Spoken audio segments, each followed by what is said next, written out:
Xin chào các bạn, mình là Nguyễn Thị Thương, chi nhánh phân phối Nano Curcumin của hệ thống Nature Việt Nam. Trên tay mình đây là hộp Nano Curcumin do mình phân phối trong suốt 6 tháng qua. Hôm nay mình sẽ làm một video chia sẻ với mọi người về quá trình hình thành và phát triển của Nano Curcumin thương hiệu Nature Việt Nam.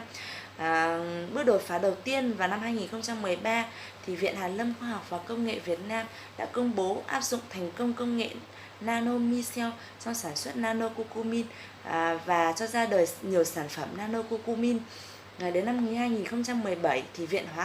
Hàn lâm Khoa học Công nghệ Việt Nam đã cho ra đời sản phẩm nano curcumin Nature Việt Nam.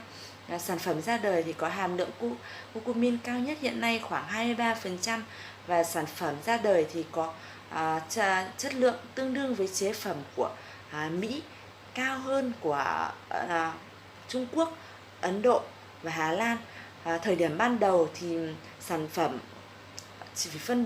phân phối ở trong phân phối nội bộ, nhưng do nhu cầu của khách hàng ngày càng cao nên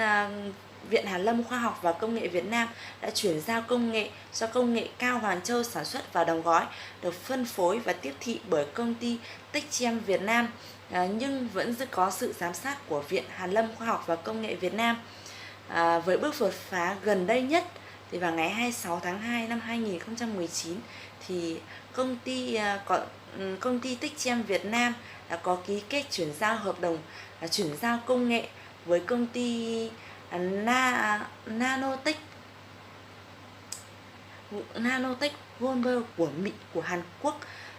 và đã tạo một bước tiến mới cho nano curcumin Nature vươn ra ngoài thế giới. Và không những thế, hiện nay có hơn 1.000 khách hàng đã và đang sử dụng sản phẩm, đã cho những phản hồi rất là tích cực ạ. Tại sao Nano Curcumin Nature Việt Nam thì lại có những điểm nổi bật như vậy? Thứ nhất là vì độ tinh khiết và an toàn, vì sản phẩm được chiết xuất 100% từ nghệ tự nhiên, đã được chiết tách tinh nghệ, nhựa nghệ và các axit trong nghệ, vì vậy nó rất an toàn và không gây nóng trong quá trình sử dụng lâu dài.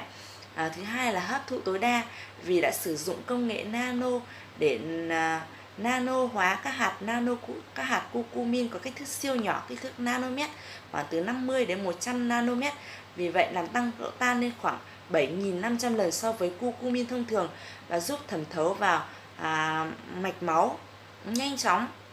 và tăng khả năng sinh khả dụng lên đến 90%, và tăng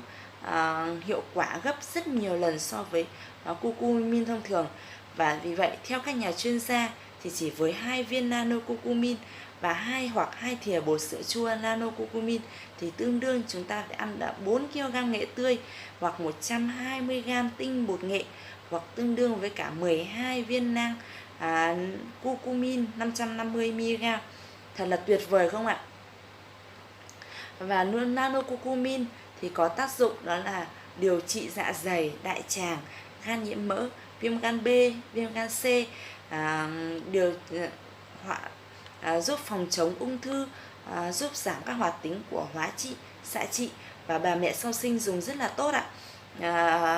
Nếu mọi người đã tin tưởng sản phẩm và tin tưởng mình thì hãy gọi cho mình qua số điện thoại 039 970 1078 hoặc inbox qua mình